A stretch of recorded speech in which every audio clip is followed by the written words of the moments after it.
খলিলুর রহমান বাংলাদেশের কূটনৈতিক অঙ্গনের এক উজ্জ্বল নাম। দীর্ঘ 4 দশকেরও বেশি সময় ধরে তিনি নিষ্ঠা, প্রজ্ঞা ও পেশাদারিত্বের সঙ্গে দেশকে প্রতিনিধিত্ব করেছেন আন্তর্জাতিক পরিমণ্ডলে। সিভিল সার্ভিস থেকে জাতিসংঘ, প্রতিটি স্তরেই তিনি দায়িত্বশীলতা ও দূরদর্শিতার পরিচয় দিয়েছেন।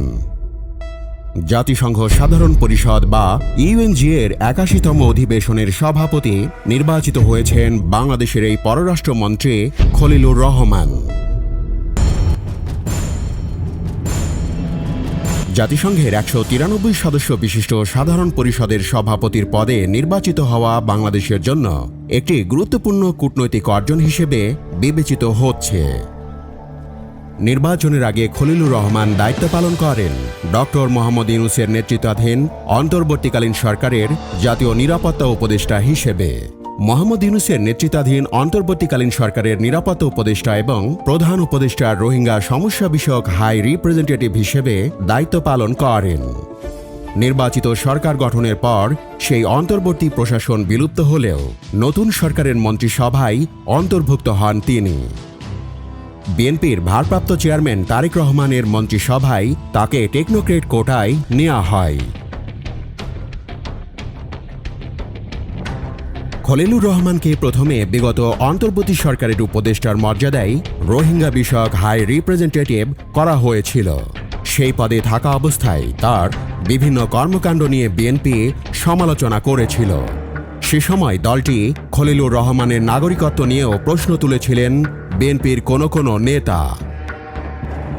দলটির শীর্ষ পর্যায়ের একজন নেতা তখন অভিযোগ করেছিলেন খলিলুর রহমান যুক্তরাষ্ট্রের নাগরিক, অন্য দেশের নাগরিককে জাতীয় নিরাপত্তার দায়িত্ব দিয়ে দেশকে হুমকির মুখে ফেলা হয়েছে। আপনার সরকারে একজন বিদেশি নাগরিককে আপনি জাতীয় নিরাপত্তা উপদেষ্টা করেছেন। এই অভিযোগ অস্বীকার করে আসছেন খলিলুর রহমান। তার দাবি হচ্ছে তিনি যুক্তরাষ্ট্রের নাগরিক নন। বাংলাদেশের পাসপোর্ট ছাড়া তার অন্য কোনো দেশের পাসপোর্ট নেই। বিশ্লেষকরা বলছেন তিনি 2 যুগেরও বেশি সময় ধরে যুক্তরাষ্ট্রে বসবাস করেন। সে কারণে যুক্তরাষ্ট্রের নাগরিকত্বের প্রশ্ন আলোচনায় আসছে। এছাড়া অন্তর্বর্তী সরকার বিদায় নেওয়ার কয়েকদিন আগে ওই সরকারের প্রধান উপদেষ্টা সহ অন্য উপদেষ্টারা তাদের সম্পদের যে হিসাব প্রকাশ করেছেন তাতে দেখা যায় খলিলুর রহমানের সম্পদের বেশিরভাগই বিদেশে। খলিলুর রহমানের ঘনিষ্ঠ একটি সূত্র দাবি করেছে নাগরিকত্ব না নিয়ে খলিলুর রহমান যুক্তরাষ্ট্রের গ্রিন কার্ড নিয়েছেন এবং এর মাধ্যমেই সেখানে দীর্ঘদিন বসবাস করছেন।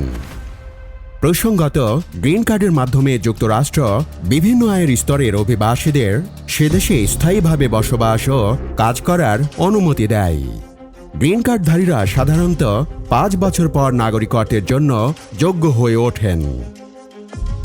2025 সালের মে মাসে রোহিঙ্গাদের জন্য জাতিসংঘের ত্রাণ সরবরাহের কাজে ব্যবহার করতে বাংলাদেশের কক্সবাজারে মিয়ানমারের সঙ্গে সীমান্তে মানবিক করিডর দেওয়ার কথা বলা হয়েছিল।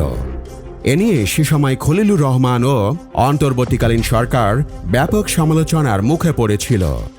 তখন চট্টগ্রাম বন্দরের ব্যবস্থাপনা বিদেশিদের হাতে দেওয়ার প্রশ্নেও সরকারের বিভিন্ন বক্তব্য নানা আলোচনার জন্ম দিয়েছিল। বিএনপির পক্ষ থেকে তখন খলিলুর রহমান সহ কয়েকজন উপদেষ্টার পদত্যাগের দাবি প্রধান উপদেষ্টাকে লিখিতভাবেও জানানো হয়েছিল। সর্বশেষ যুক্তরাষ্ট্রের সঙ্গে বাংলাদেশের বাণিজ্য চুক্তি স্বাক্ষর নিয়েও খলিলুর রহমানের সমালোচনা করেছিলেন বিএনপি নেতাদের অনেকেই। জাতীয় সংসদ নির্বাচনের মাত্র 3 দিন আগে গত 9 ফেব্রুয়ারি ওই চুক্তি সই হয়। এই চুক্তি বাংলাদেশের স্বার্থে হয়নি বলে বিএনপি নেতাদের অনেকেই অভিযোগ করেছিলেন। তাদের এই অভিযোগের আঙুল ছিল খলিলুর রহমানের দিকে।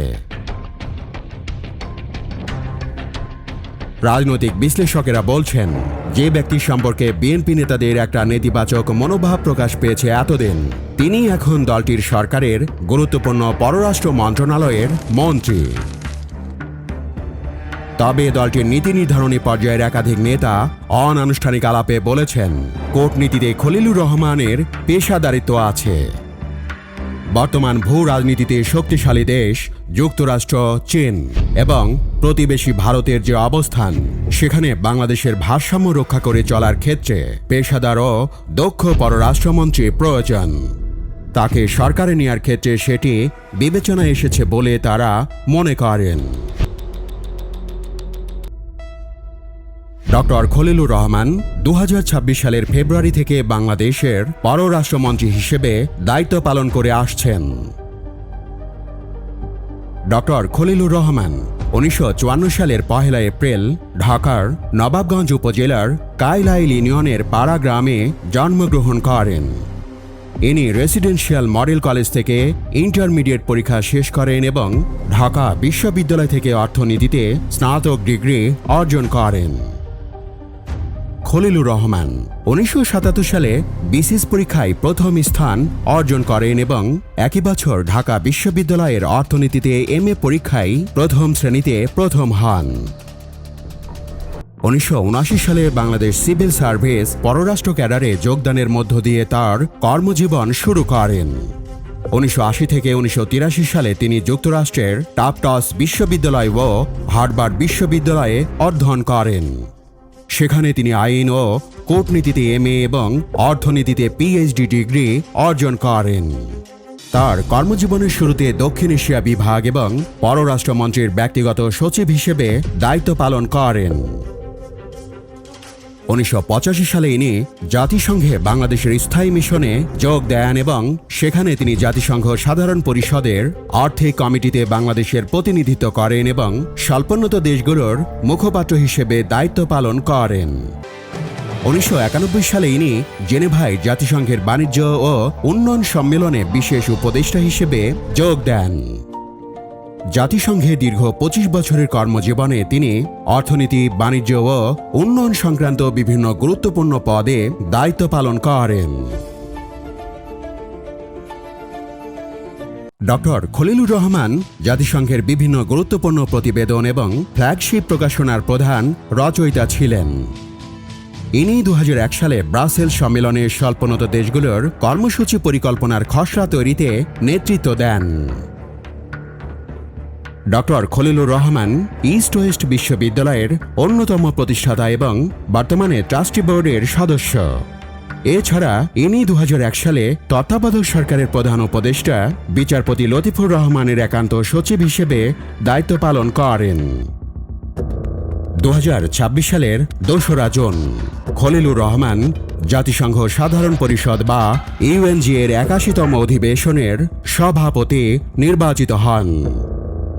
His Excellency Khalilur Rahman of Bangladesh has been elected President of the General Assembly at its 81st session. ইনি নির্বাচনে 99 ভোট পেয়ে সাইপ্রাসের স্থায়ী সচিব আন্দ্রিয়াসেস কাকোরিসকে পরাজিত করেন। এর মাধ্যমে ইনি হুমায়ুন রশিদ চৌধুরীর পর দ্বিতীয় বাংলাদেশী হিসেবে জাতিসংঘ সাধারণ পরিষদের সভাপতি নির্বাচিত হন।